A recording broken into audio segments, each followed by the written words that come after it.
It's occupied. Something is being fixed. Oh, okay, okay, got it. All right, okay, so let's begin. Let's get started, right? So we are going to do a quick recap. So if you don't mind, can you help me with a recap of what have we covered last week? Do you still remember? Last week was wait, after inflation. It was What was after inflation? Yes, what was that? economic growth. Yes, right. What about economic growth? What have we learned about economic growth?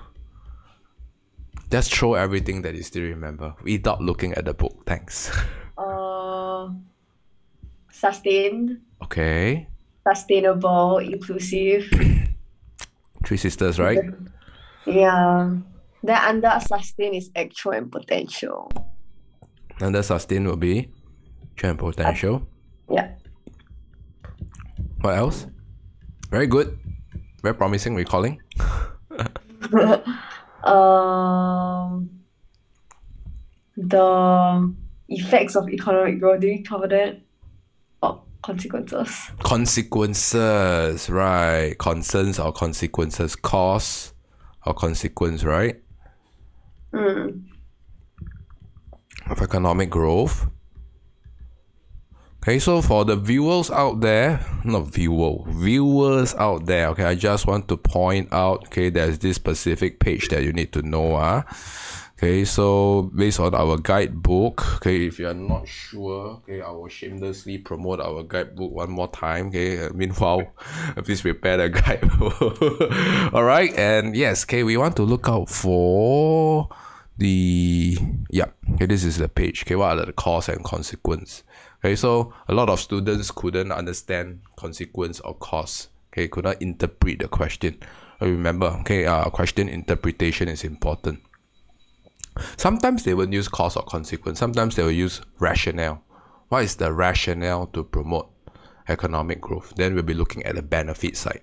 The benefit side. Huh? Okay. What else? Good.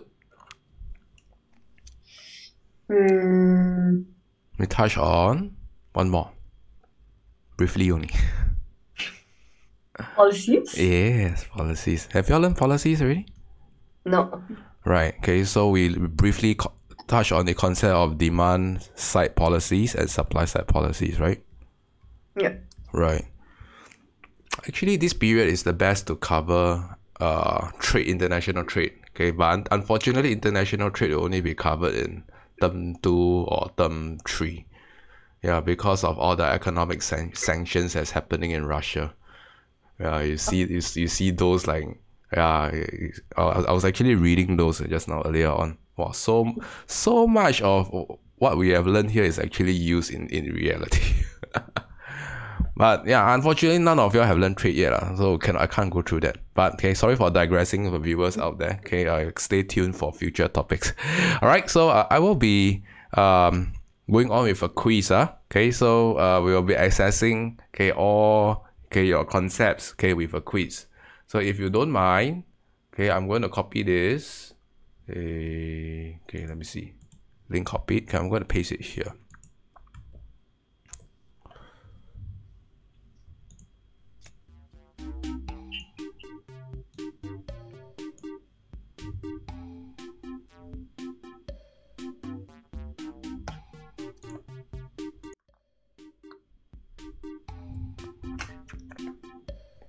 Okay, so I think your webcam has to be off, right? While you're participating in the quiz.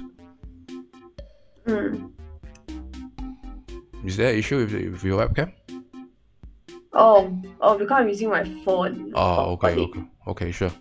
Okay, whichever works. Okay, so make sure you get the questions that you are wrong jotted down. Okay, and we'll address this one shot right at the end. Can? Okay. Alright, so it's not difficult. Okay, so I do expect.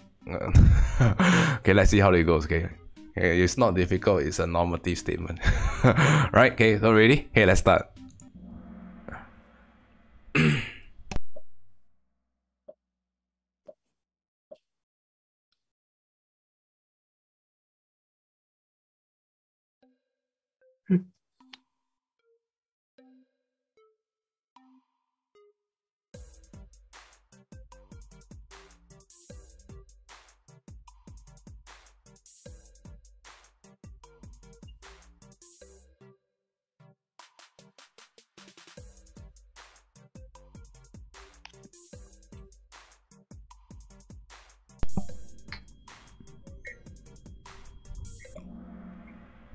Oh, do you manage to choose the answer?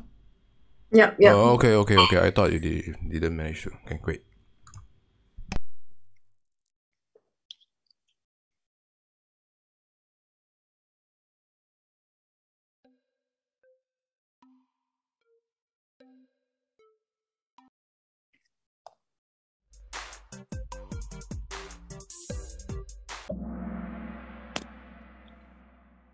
Right, well done. Let's hope I don't jinx you. Every time I praise students, something will happen.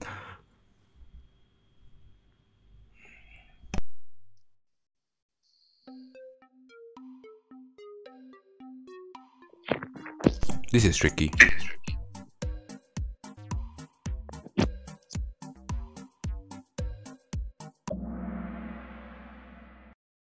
Well done.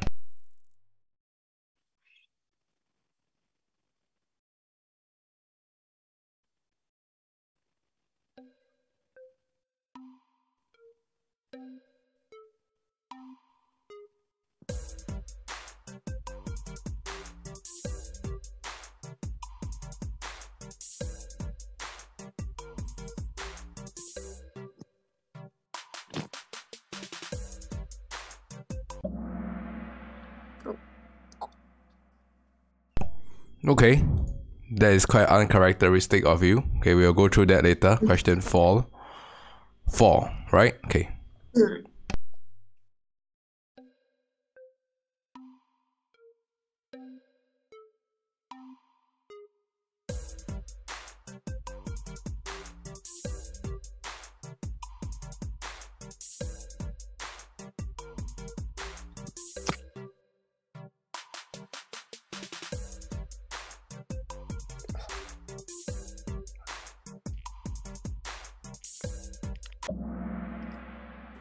Oh no.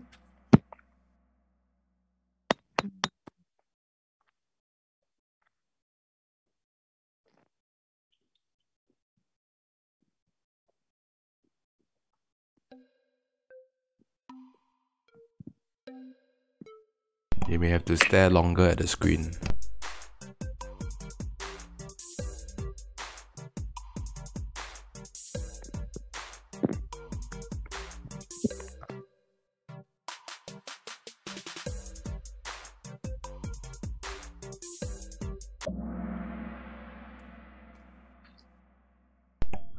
Okay, so like I said, Mr. Teo is known to jinx people. Maybe I should keep quiet, right?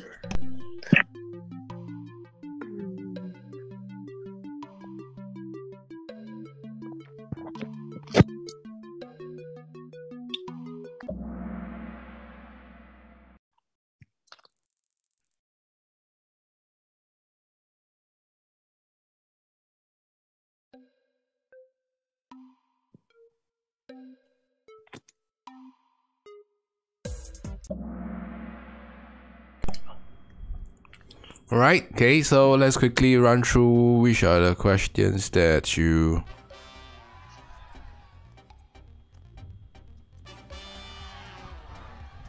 Okay, 4 upon... Okay, so congrats of passing. Okay, let's see how else we can do better. I'm gonna off this, okay, and I am going to go to the edit mode. Okay, can you quickly list which are the questions that you get wrong? Okay, we will quickly go through them together. 4, 5, 6. And 8, right? I think so, yeah. Alright, so X is the original equilibrium. The government increased spending on public infrastructure. So public infrastructure, okay, there are two effects. Okay, the known effect is the effects on AD, okay, because higher G, right? Okay, and the subtle or the long-term effects is the accumulation of public capital in the long run.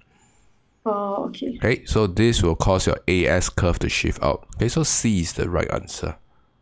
And likewise for the viewers out there, okay, if there's anything that you're not sure, okay, you can type it out in the comment segment and let me know. Right, 4, 5, 6, and 8. Okay, so which will definitely increase the GDP. So government spending on education, okay, this will lead to higher G.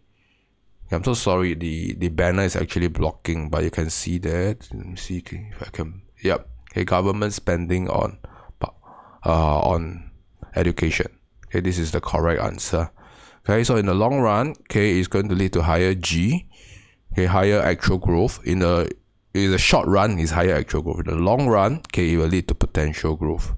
Okay, so this will lead to higher GDP. Okay, increase in the value of country's currency. Okay, I think this was the one that you picked earlier on. Okay, it's going to increase exports. Yeah, it's going to lead to erosion of your export competitiveness. Okay. Okay, so for interestingly, okay, I just run through the option choices. Okay, increase in income tax will lead to a fall in C because of lower disposable income and purchasing power. Okay, increase in MPI. Okay, this is interesting. Okay, it has no effect on the GDP.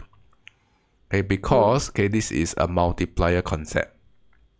Okay, so increase in your MPM down here, okay, is going to lead to smaller multiplier value.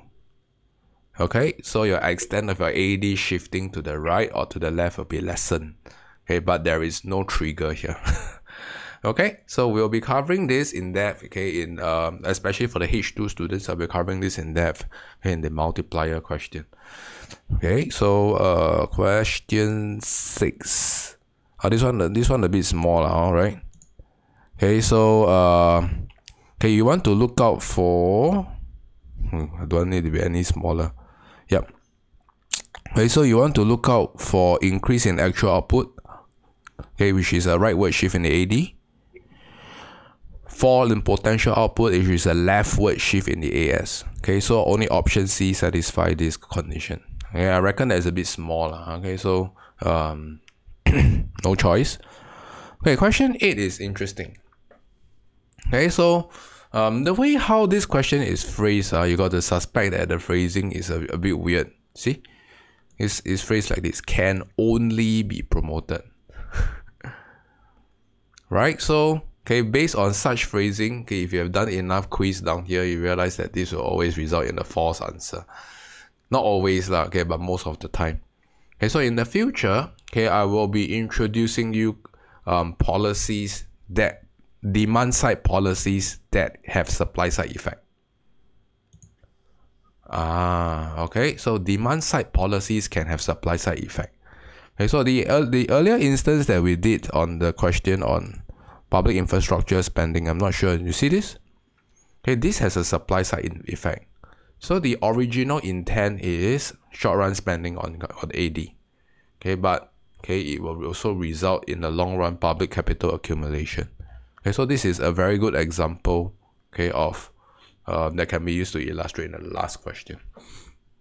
Okay, so potential growth can be primarily promoted by supply side, but okay, it can also stem off from this demand side policies. Okay, clear? Okay, so I'm going to close this. Okay, I'm going to quickly move on to today's topic. So here's how is it going to work. Okay, so for today, okay, the more you participate, okay, the faster we can end. Okay, good proposition. Okay, good for you, good for me. Okay, nursing a bad cold. Okay, you also want more rest. Okay, so yes, okay, anytime okay you want, you can type out, okay, or you can unmute and share. So I just like to have a quick share with me quickly. Have you all learned unemployment in school? Yeah. Oh, learn already in full? Yeah. Oh, that's good. Then I can think so.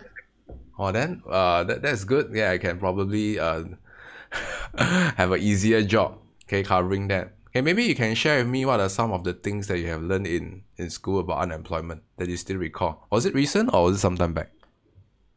Like 2 weeks ago. Mm-hmm. The types of unemployment and all the consequences and stuff. Also, what are the types? Cyclical, structural, frictional. Okay, good. Okay, concerns? Concerns. It comes hand in hand, right? See? Okay, this is where something is not quite right. My concerns are important. Okay, later on we'll touch on that. Okay, we'll also be briefly illustrating on policies to promote employment. Okay, so these are the 9 objectives that I have for you. Okay, first one, I will define full employment and unemployment. You need to know both of the definitions by heart. Okay, I'll start to introduce the concept of business cycles. Okay, and this concept is closely related to cyclical unemployment. The types and causes of unemployment, as you have mentioned, okay, will be covered in depth. Okay, for cyclical unemployment is closely related to ADAS framework. Okay, so I will show you again, okay, how do we use ADAS framework to illustrate that. Okay, especially your school, okay, RI, okay, they like to use the multiplier process. Okay, so make sure you know how to use the full multiplier process here. Okay, so for certain schools, they also cover the concept of classical unemployment. Okay, I'll briefly touch on that. Okay, if not, okay, if your school doesn't cover that, okay, then you can probably skip. Okay, I'll be covering some of the myths of full employment. Okay, what are some of the things that are widely believed to be known to be false? Okay, cause, consequence of unemployment, policies to promote employment or to reduce unemployment. Okay, and lastly, we'll be looking at how it's going to be tested in exam. Okay, so with this, okay, let's quick start. Okay, so like I've said, if you haven't prepared your book, okay, please stand by your book. Okay, we'll be looking at some of the key definitions. Okay, so this is going to be a very practical course. I'm going to point out to things that matters only. Things that don't really matter doesn't really matter. Right, such as life, right?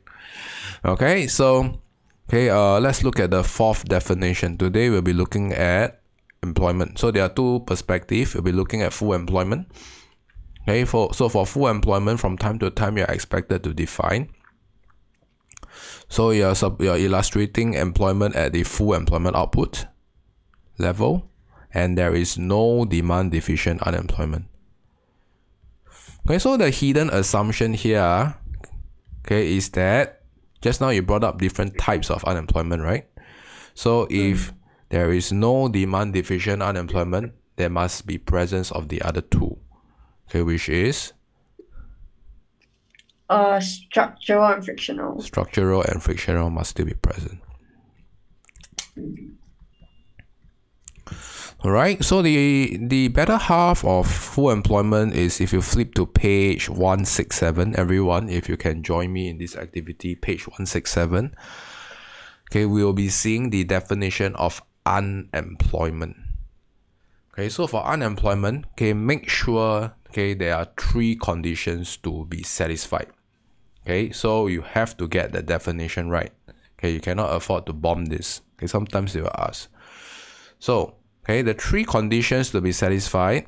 Okay, you can see the number of people in the labor force, okay, who are willing, able, and actively seeking a job. Okay, these are the 3 conditions to be satisfied. Okay, if you lack any of this, okay, your definition will be incomplete. Okay, so make sure you highlight these 3 keywords are willing, able, seeking a job.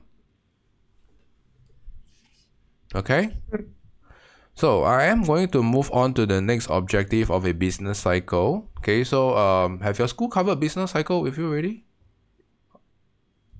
No, don't think so. The concept of a sine graph? No? Don't remember. Okay, so you may want to join me in this activity. Okay, so if you find it's good to know. Okay, but if you like, you can join me in jotting down. Okay, so the concept of business cycle works like this. Okay, in economics, we hardly go into the negative region. In fact, we don't never. Okay, this is one of the few times. Okay, so we can see that.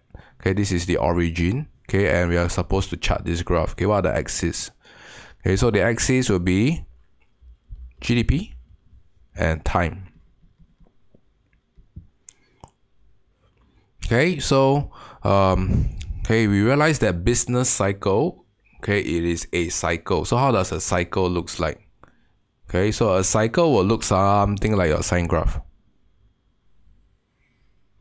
Something like that. Okay, so you can see that your economic activities is like a roller coaster. Goes up, goes down, goes up, goes down. Never seen this before. No, remember. Okay. Alright, so okay, I want to quickly illustrate the 4 phases of the business cycle. Okay, I will emphasize especially on one. Okay, and I'll relate this to cyclical unemployment.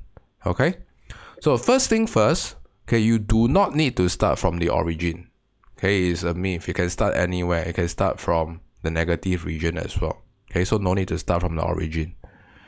Alright, so okay, the four areas they need to look out for in this sine graph, so-called, or the business cycle, is the top, which is what we call a peak. Okay, mountain peak, right? Okay, this is the highest point of economic activity. Okay, so whatever goes up must come down, right? Okay, this is physics. Okay, this is gravity. Okay, so we can actually see that the downward movement along your business cycle is which is what we call your recession. Okay, so this is the most important part that will lead to involuntary unemployment.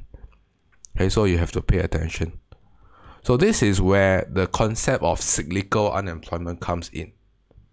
Okay, so why, if in case you're wondering why is it called cyclical unemployment, okay, it comes from business cycle here. Alright, so the bottom part, is what we call the bottoming out, or trough. Okay, I'm not sure whether I got the spelling right. Okay, so it tells you that this is the lowest part. Okay, and it will be followed by a recovery. Okay, so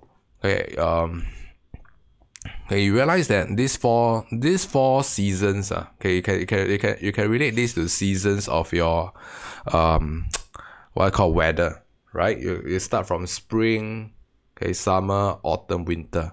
Okay, likewise, for a business cycle, it will follow the same process. Okay, you never jump, you cannot go from peak to bottom. Okay, it has to go through this entire process. So today we'll be focusing entirely on this, when we are looking at cyclical unemployment, recession, especially demand-led recession.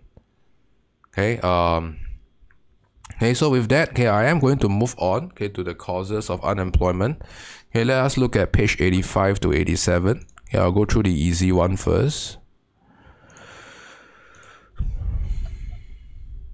Maybe you will share with me, since your school already covered, right? Okay, you will do the dirty job. Okay, so you do the heavy lifting. Pardon me lah. Okay, I'm still recovering, right? Will you be able to help me out? Co-teach with Mr. Teo. Okay, so now, frictional unemployment. Okay, without looking at the frictional unemployment, can you recall what was covered in school?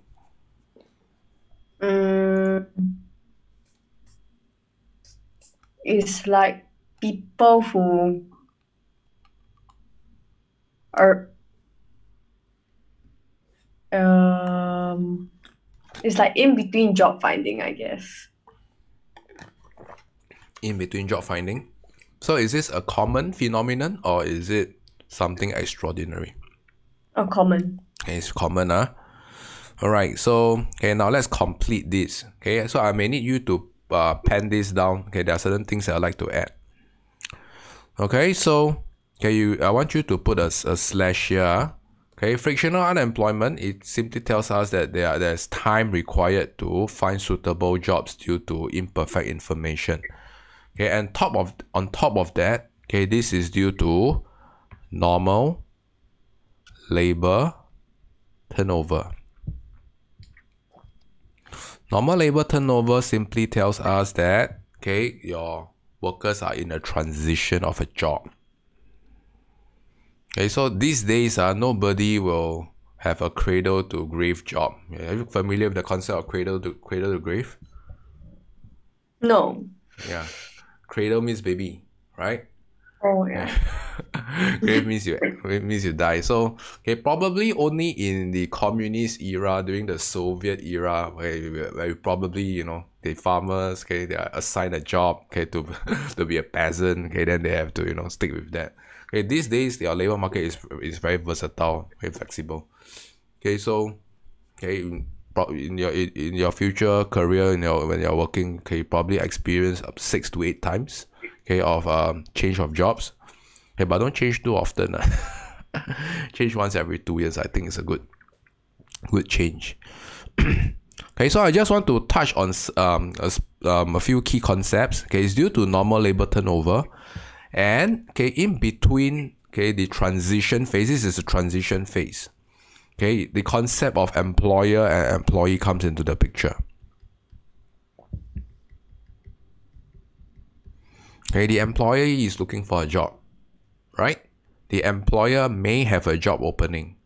Okay, but because of imperfect information or double mismatch of information, no one knows each other is looking for a job or has a job opening. Agreed?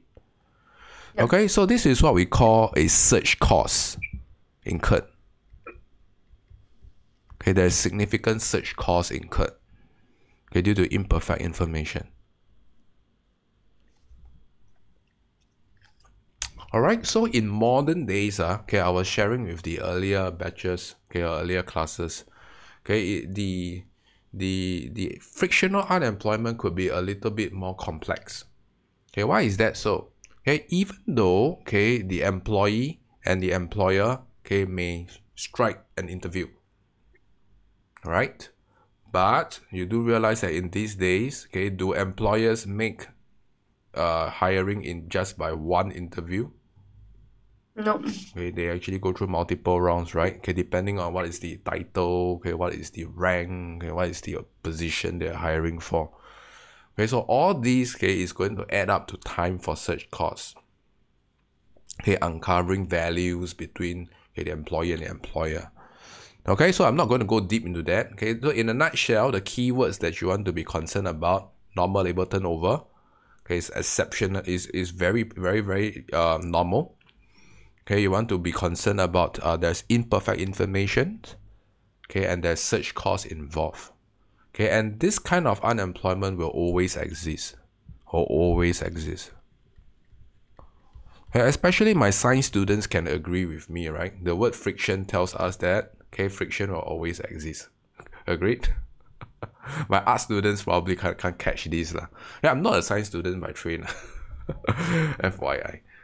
Okay, so I'm done with this. Okay, so from exam value, listen carefully. Exam value, this has the least exam value out of the three.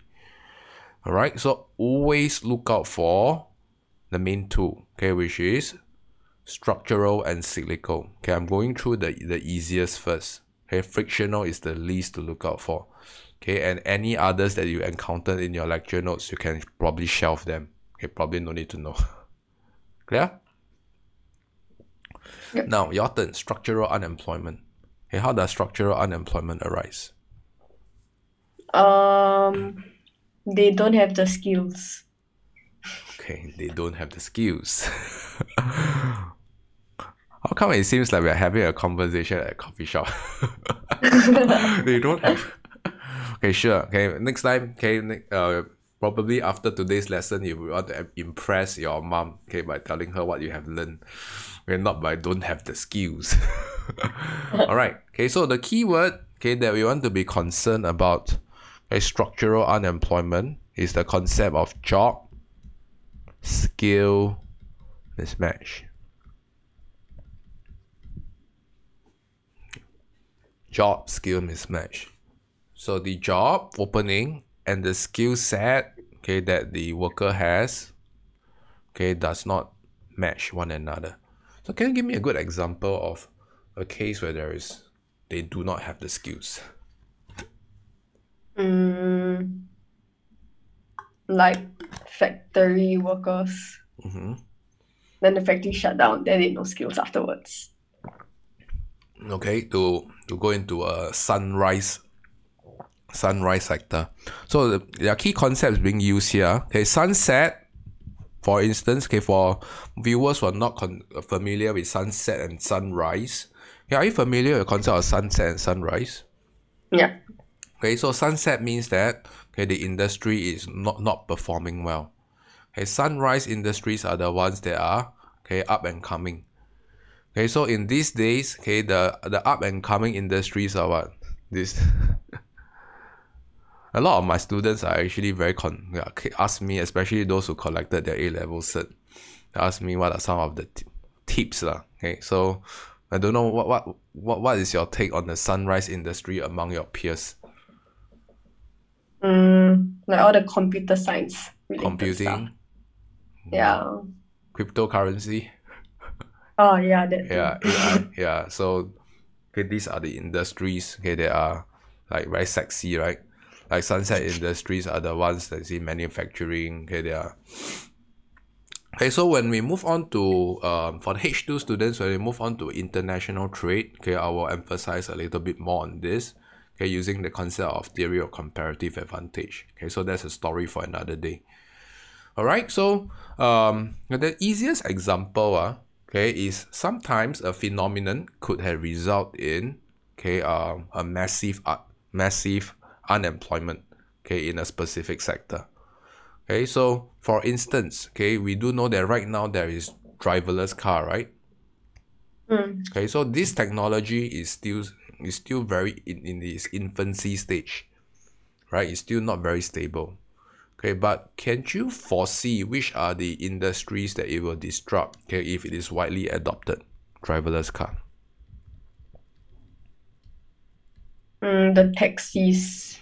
Okay, you can see that okay, taxi drivers will be affected. Other than that, private hires, right? Grab. Yeah. Okay, and on top of that, okay, even bus driver. Okay, if okay, the driverless car extends to okay, the driverless buses. So we can actually see that all these three industries are likely to be disrupted. Okay, and drivers in this case, their job, okay, or their skills will be obsolete because there is no need for people to drive anymore, right? Then they will face issues going to another sector. Okay, whichever sector, if their primary trade is what is driving. Okay, likewise, okay, if MOE decide that one day, okay, economics is no longer a subject, okay, Mr. Teo will be structurally unemployed, right? Do you agree with that? Okay, so okay, whichever courses that you guys are going to enroll into, okay, listen carefully. Okay, for university courses, always Google, okay, and check whether there is risk of being automated for your role. Okay, for instance, accounting, okay, law, there are certain lower end jobs. Okay, for accounting and law, they're already automated already. Okay, so check whether your industry is in the risk of being automated. All right. So far, so good. Yep. Okay, the last one, cyclical unemployment. All right, so cyclical unemployment, okay, or demand deficient unemployment. Okay, you can pick either of this depending on what your school use. Okay, if your school use cyclical, then don't use demand deficient. I think your school use cyclical, right? Just now you use cyclical. Yeah, they use both though. They use both. Actually, it's the same, but some of the schools are, they just can't see eye to eye. Yeah, okay, so sure. Okay, stick to your school. All right. So the word demand deficient means that there is a lack of demand. Okay, so demand deficient unemployment, okay, is primarily, I'm saying the word primarily driven by a lack of AD. Later on, I'm going to show you an exception. Okay, so later on, I'm going to prepare to draw. Okay, I want to emphasize on this first. So, any fall in your AD factors of your CIGX minus M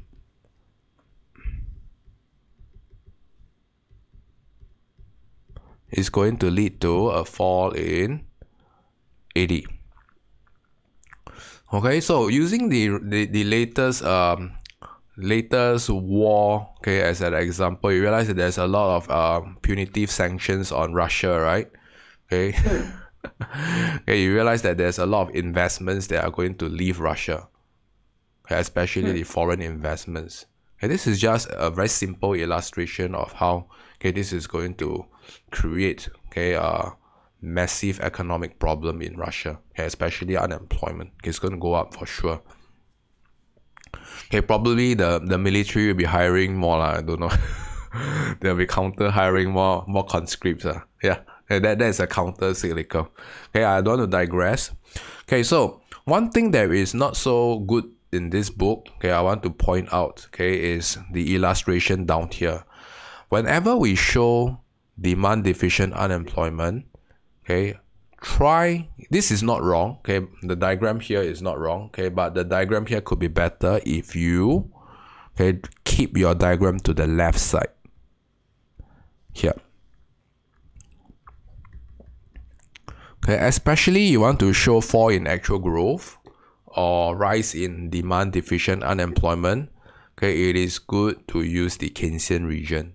Then you can emphasize on the multiple increase in your level of unemployment. Okay, so I'm going to use the ADAS framework, okay, to illustrate, okay, how does the multiple fall in AD happens. Okay, you can join me in this drawing activity. Okay, so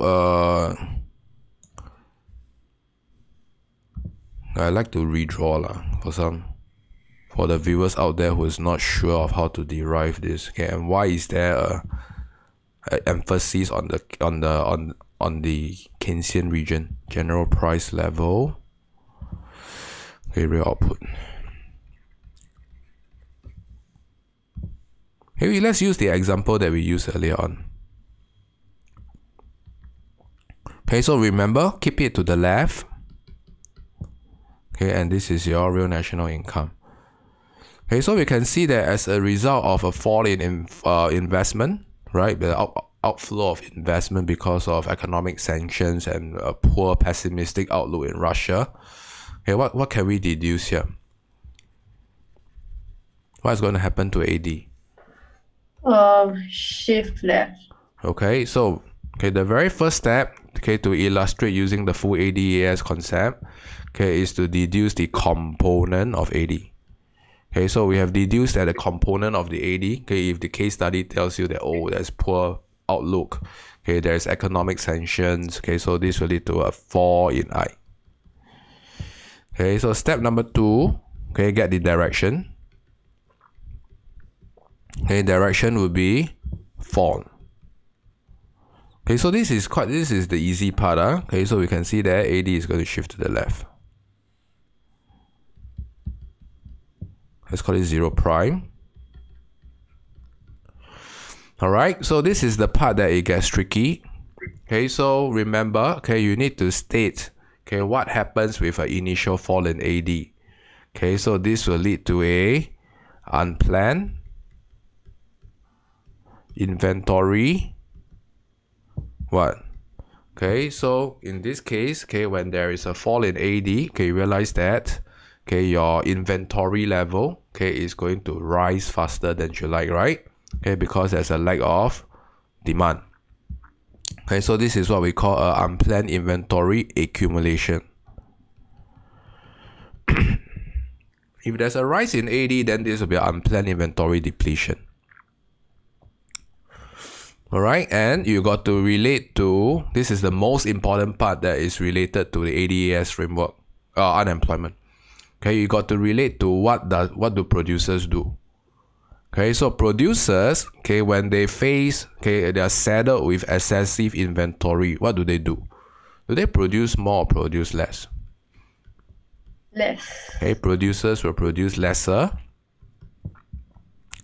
And you need to relate this to, okay, I'm so sorry, my head is cutting in. I'm gonna move here already. Okay, you got to relate this to derived demand for labor. Derived demand for labor is going to go up or down? Down. Down, and this will lead to demand Yep. deficient unemployment. Okay, so here's the tricky part. Okay, step 5 and step 6. Step 5, okay, is the reverse multiplier process. Okay, so I am using your school's illustration to show you. Some of the schools don't use this, but I find that it's better to play safe. Yeah. Okay, so you show that. Okay, with a rise in unemployment and a fall in household income. Okay, this will result in what? Okay, this will result in a fall in induced consumption, right? Okay, and this will lead to multiple fall in your spending and re-spendings. Okay, I quote and unquote your school. Do you find that familiar? Yes. Okay, so you want to state the reversible multiplier process. Okay, so for the viewers out there, if you are not sure what I'm saying, okay, refer to ADAS content lesson. Okay, that one, okay, I actually expanded that in full, very in depth. I even show you a template to copy. Okay, so okay, my sole purpose here is just to do a recap, okay, and to emphasize on step 4, okay, the importance of step 4 for cyclical unemployment. Okay, and you want to show that, okay, there will be a multiple fall in AD.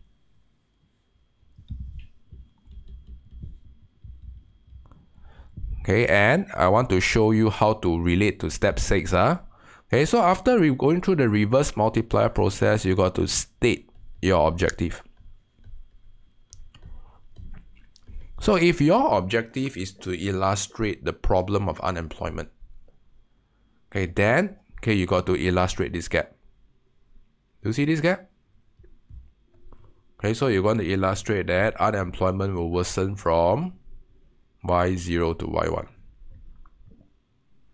Okay, if you want to state actual growth, okay, then you will say that there will be a multiple fall in your real national output.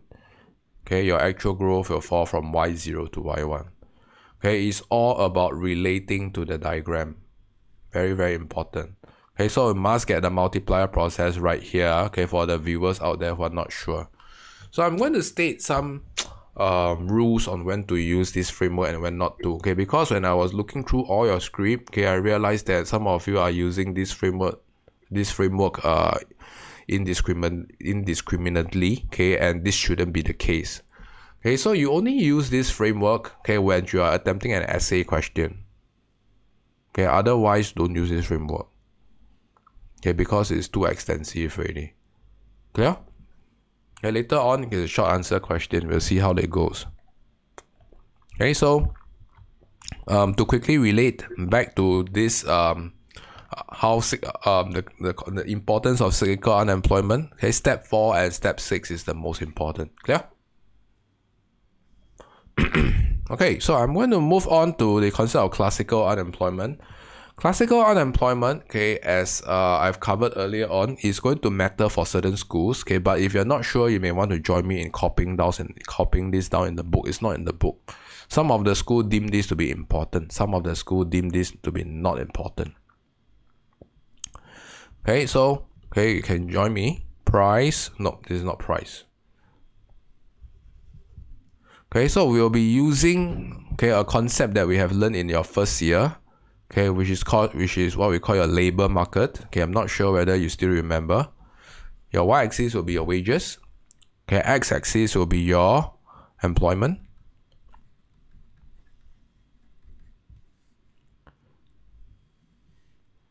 Right, so I'm going to draw the demand for labor. Okay, and let's draw the demand for labor first. Okay, I'm just going to give you guys a really quick recap. Okay, so if you want to find out more about this, you can check out the micro series on price ceiling. Okay, I will emphasize a little bit more on this. Okay, if not, I will just quickly illustrate, okay, what I need to for today, which is classical unemployment. Okay, so your demand for labor is downward sloping. Okay, the reason why it's downward sloping is because, okay, the lower the wages, okay, the lower the cost of production, okay, employers will hire more. Okay, likewise, we have your supply for labor. Okay, why is it outward sloping? Okay, the higher the wages, okay, the more incentivized, okay, households are likely to work. Okay, therefore it's outward sloping. Okay, when you put them together, okay, this is your equilibrium wage and your employment level. Okay, as we have seen in your first year, okay, microeconomics. Now, okay, where does classical unemployment, or how does classical unemployment comes into the picture? Oh, you're here. Yeah, I'm so sorry. Okay, my dog is in the room. Okay, I hope she doesn't bark. Okay, if she does, okay, I'm so sorry. I'll try to show you guys. If you guys want me to show you, let me know. Okay. All right. Okay, so for classical unemployment, okay, this is an application of what we call your. Do you still remember price ceiling, price floor? Yeah. Yes. Okay. So in this case, okay, for your labor market, okay, where do you think you should impose, or what do you think you should impose? Which concept is widely related to labor market?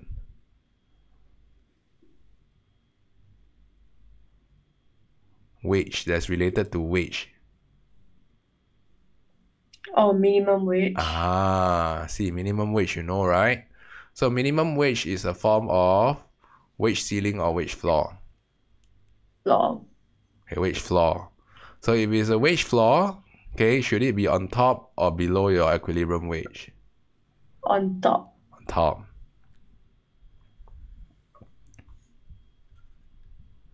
Okay, so you can see that when there's a minimum wage, it prevents your market equilibrium wage from being reached. Okay, so there's a difficulty establishing equilibrium, right? So we can actually see that as a result of higher minimum wage, quantity demanded of labor will go down, sorry, because of higher production costs. Okay, and quantity supply of labor will go up, okay, because of more workers are incentivized to produce at a higher wages. Okay, so we can see that cumulatively, your quantity supplied exceeds quantity demanded. And, okay, this is what we call a classical unemployment. Okay, the only reason why I'm saying I'm raising this up, okay, on top of the usual three, okay, because I've seen this being tested in some schools before. Okay, like I've said, if your school don't use this, okay, then good. Okay, you can just learn and unlearn. Okay, but if your school, check your school notes, okay, make sure you check your school notes. Okay, if your school uses this, make sure you know how this works. Okay, it's related to the concept of minimum wage or price ceiling. Clear? Okay, of course there are other causes like what was seasonal whatever, right? Okay, all these are not really that important. Okay, but okay, we know that in Singapore there's only one season, right? What's that season in Singapore? Summer. Yeah, it's only humid, hot and humid, right? Okay, it's not as diverse as other countries like Switzerland, Japan, where there are 4 seasons, with ski resorts. I think the example that's used in your school notes are what? Okay, for seasonal unemployment is usually related to the season, right? Okay, ski resorts are very much more in demand during snowing or winter season. During summer season, there is no job available because there's no skiing to be done. Okay, this is an easy example of seasonal unemployment. Oh, but Singapore doesn't apply. Okay, there's no season applicable in Singapore, only hot and humid. Do you agree with me? Hot and humid. Yeah. Yeah, I'm sweating. That's why I turned on my aircon. And my dog came in because of the aircon and doesn't want to get out. Yeah. All right, quick question. Now, okay, is full employment the same as zero unemployment? No. Why? How come? Cause frictional is always gonna exist. Okay, frictional and Or structural. structural. Okay, frictional and structural is always going to exist.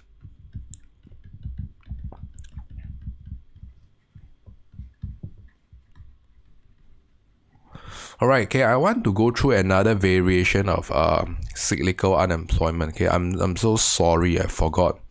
Okay, this is used in some schools. Okay, you may want to pen this down. Actually, no need lah. Okay, I'm just showing you from the book. Okay, you can recycle the concept from cost push inflation. Okay, let's look at page 76. Okay, so there are certain instances where like I've said, most of the time, demand deficient unemployment stems from a fall in AD. But there are instances where an increase in production costs, or increase in any of your short-run costs, is going to lead to a fall in derived demand of labor due to lower profitability, of firms. So I just want you to pay a mental note on this. This, as compared to the AD cousin, is not that widely tested. So focus on the AD side, not on the AS side. Alright, so I'm going to move on to your weakness today. I'm so sorry to make it so public, but remember just now when we were going through, right? Consequence seems to have eluded you. And it's not difficult. I think it's time for me to pop another lozenges because I feel that there is a build-up of phlegm already. Yeah, I can hardly breathe.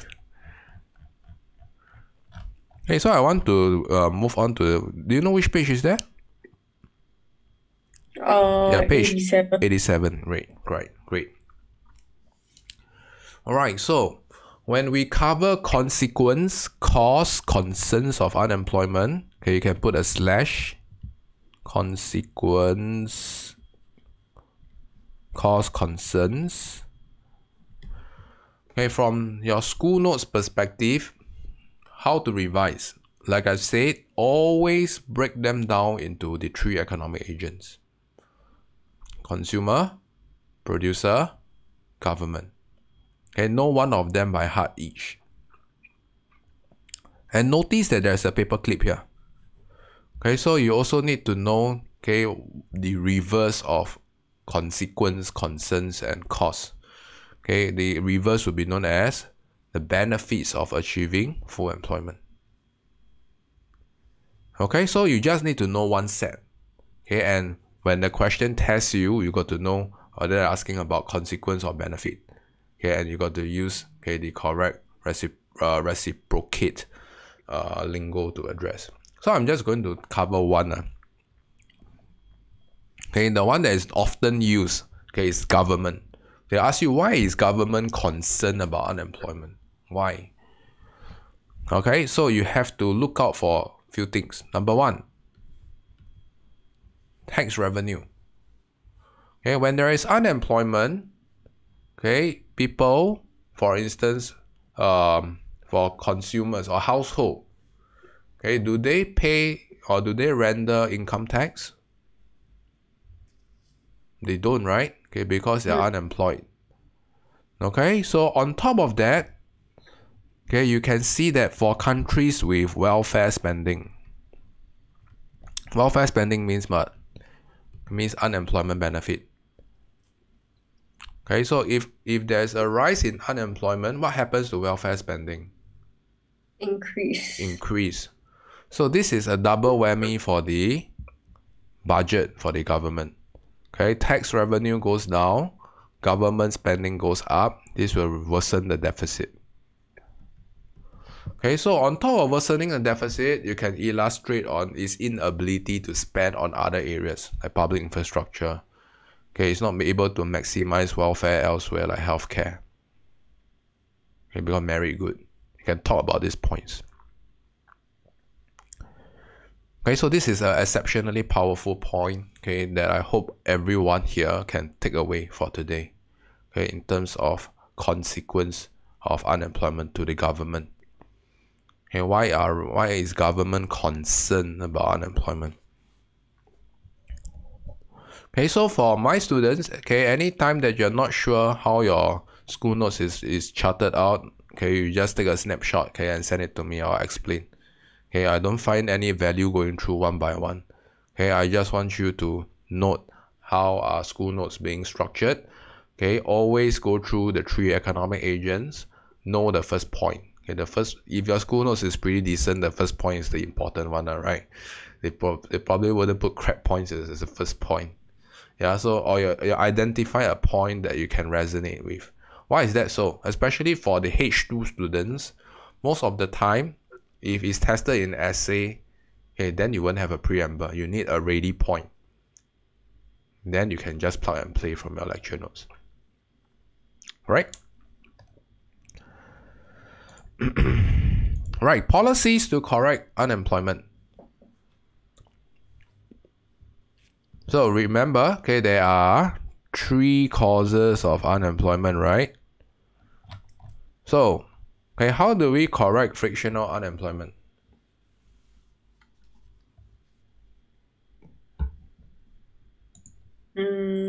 What's the ultimate problem down here?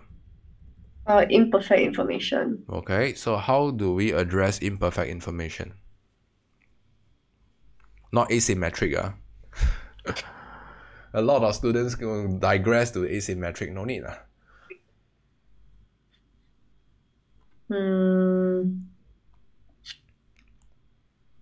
Education. Wait, no. Okay, what kind of education policies? I don't know. Right? I don't know whether okay, probably your school will invite some vendors, okay, to come for career talk, right? Have they started with that? Yeah. Okay, which is the latest vendor that came over? Is it MOE or what?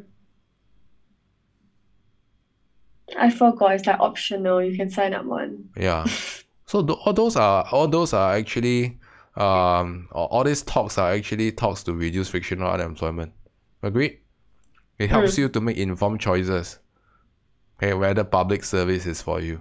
And you realize that only public service comes in to talk. Do you observe any private sectors coming in to hire? Like Grab? Okay, like why are you laughing? Or am I speaking the truth? I don't know, but does your school invite private vendors or private sector to come into? No. Yeah. But you do realize that Singapore is very very into public hiring. Alright, so I'm just going to do a quick share. Okay, in case you don't have an example, okay, careers.gov.sg used to be the job portal for Singapore. You know, they will list jobs. Okay, and the government will list specific job openings. Okay, and households, people like you and me, okay, can actually apply for a job. Okay, so they'll list the specific requirement. So you can see there's a job portal huh? So no matter is it job fair or job portal, okay, we can loosely categorize this as a supply side policy. Okay, to reduce such costs. Okay, so you can see job fair, job portal, right? Okay, or what we call talks, right? Career talks.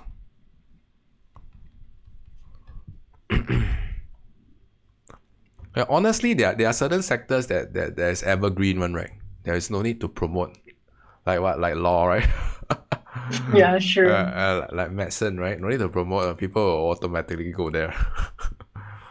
But probably like sectors like allied health, that kind, nursing, then they need to push a bit harder. Nothing against them. I really respect all this. Whichever sector that you're in is a professional. Yeah. What about structural unemployment? Okay, how do we correct structural unemployment?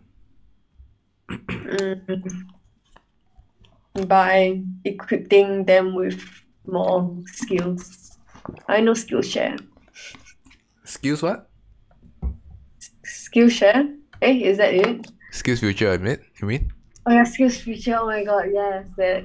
Sorry, my bad. Skills Future. Okay, Skills Future is a form of supply side policy to equip Singaporeans with job. And speaking of which, recently there is this very funny politician who, I don't know whether you caught that, Oh mentioned about time stamping your degree, yeah. making it only valid for 5 years. I don't know what's your take on that. Yeah, it don't sound very appealing to me. But anyway, okay, let's adopt a lifelong learning. Okay, so supply side policy. Okay, skills future is a form of supply side policy. It is not supply side policy. It's a form. Okay, so for the earlier examples, people that are displaced, okay, by technology, for instance, okay, cannot find a job. Okay, all these drivers will probably go through skills future and probably equip with something else, okay, that the economy requires. Okay. Now, okay, the easy part. Okay, when there is demand deficient unemployment, what do we use? Demand side policy. Okay, expansionary demand side policies, right? Like fiscal, like monetary policy. Okay, so this is primarily demands. If it's driven by AD, okay, we use demand side policies. Remember I shown you an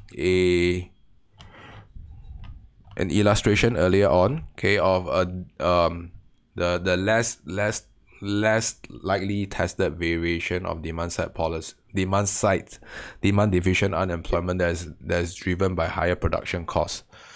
Okay, then okay, you will want to use supply side policies, okay, to lower production costs. Okay, last year or the year before, okay, when COVID just happened, there is this job support scheme. Okay, they call it JSS. Okay, it is a wage subsidy, okay, for specific sectors.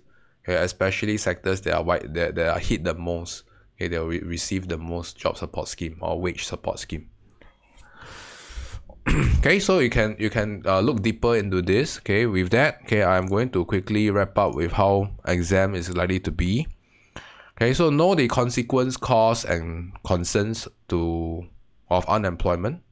Okay, that one, okay, is important. Especially this is not your strength. Okay, make sure you address that. Okay, policies to address unemployment important. Okay, why is it important?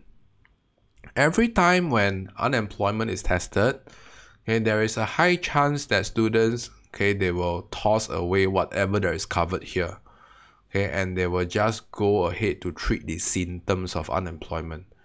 Okay, so what do I mean by treating the symptoms of unemployment? Okay, they will look at the surface level. Okay, remember, whenever any goal is tested, you need to go deeper. You need to look out for which are the presenting problems, not a surface problem. Presenting problems are what? Your types of your unemployment. Okay, you need to find out whether there is recession, there's a demand deficient unemployment, whether there is structural unemployment, okay, or whether there's friction. Frictional unemployment don't need to find. Okay, that always will have. Okay, is the other two. Okay, cyclical and structural. Okay, cyclical, you want to look out for keywords such as recession, trade war. Okay, this kind of boat heading. Okay, sanctions. You see that? This is a very very popular word now. Okay, for structural unemployment, you want to look out, okay, something such as technology. Okay, you want to look out for displacement.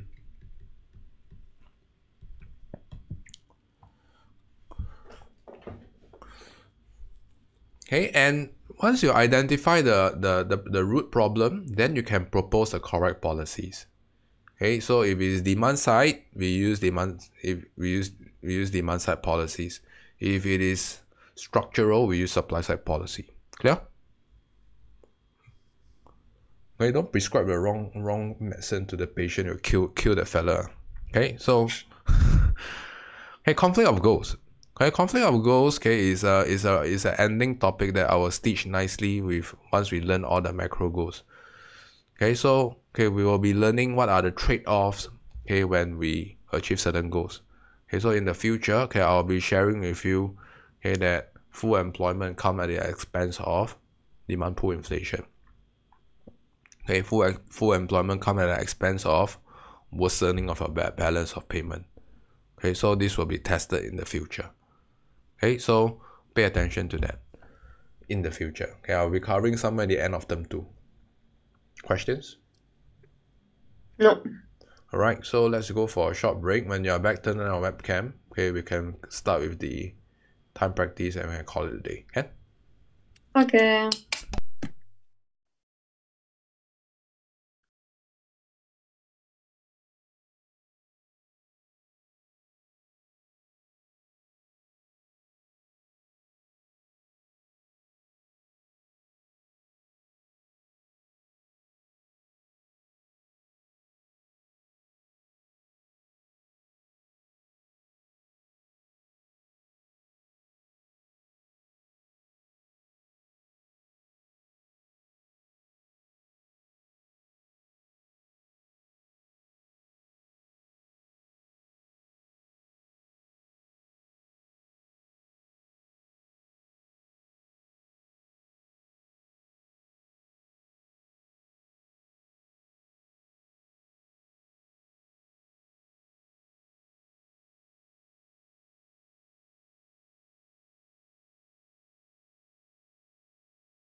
Hello, I'm back.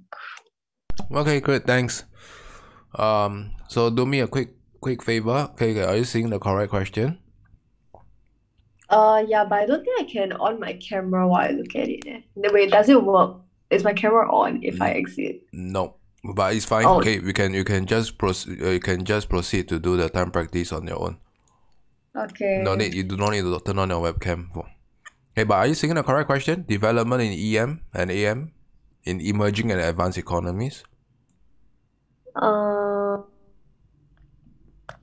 let There's me only see. there's only one question. Using table 3. This is the correct one, huh? Yeah. Okay, so this is not difficult. Okay, but I reckon that is this the first time you're doing an unemployment question? Yes. Okay, so I'll give you a bit more time, okay, to read through the extract. FYI, we don't need extract 5. Oh, We only need the table. Okay, so I'm going to give you 10 minutes, okay, to do See part 2. Okay, anytime when you're ready, okay, you just let me know, then we can kickstart. Okay, I'll give you more than enough time, huh? Okay, ready? See Yeah. part 2. Okay, so when you're ready, okay, we can start.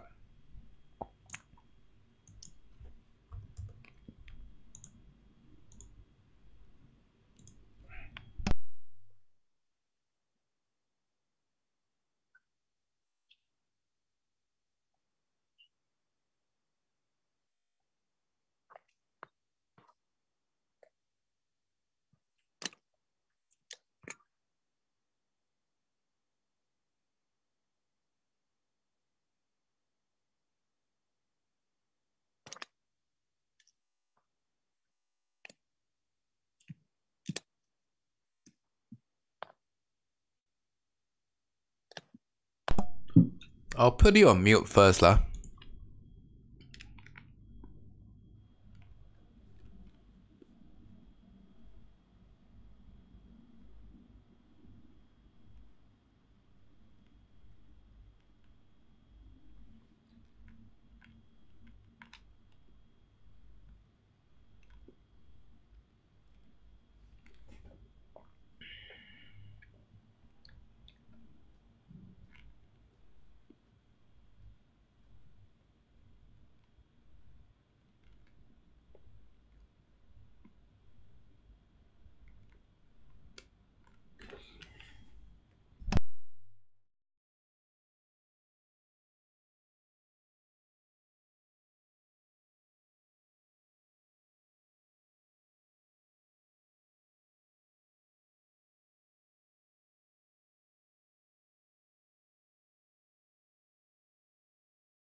Alright, time's up.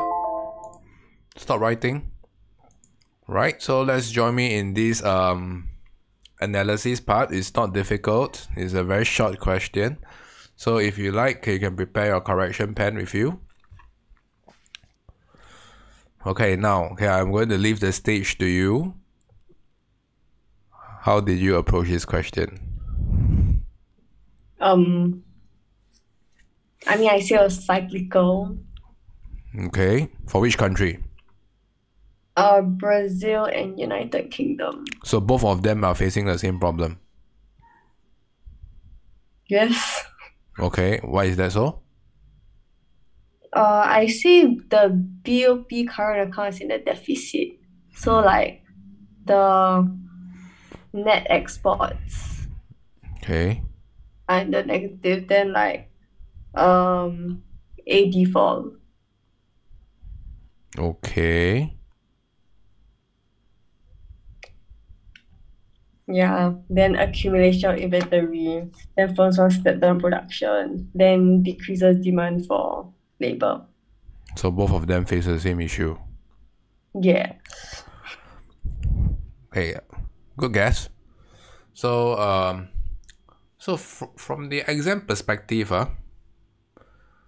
okay, would you think that it's likely that they'll be tested the same concept twice? True. So I let you think one more time. I'm not saying that it's wrong, okay, but okay, there could be a more superior approach to this. I want you to find, just now you brought up cyclical unemployment, right? Yeah. So could there be any other presence of unemployment?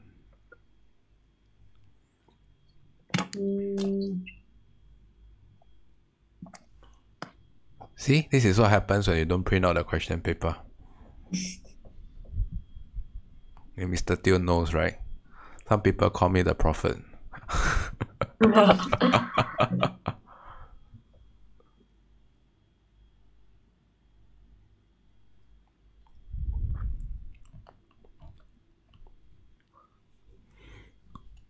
So a current account deficit does not always necessitate to a trade deficit.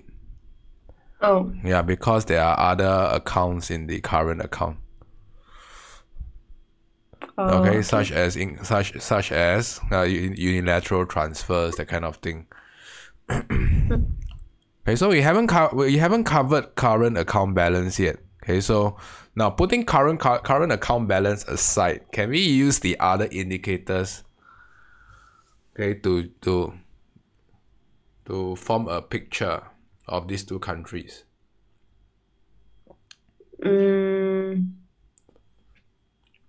Both of them must exhibit different problem. If not, this question won't arise. They will just ask you one country. Why would they ask you 2 countries and 4 marks?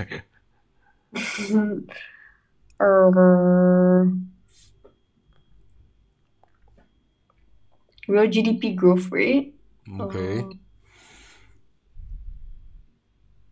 Wait.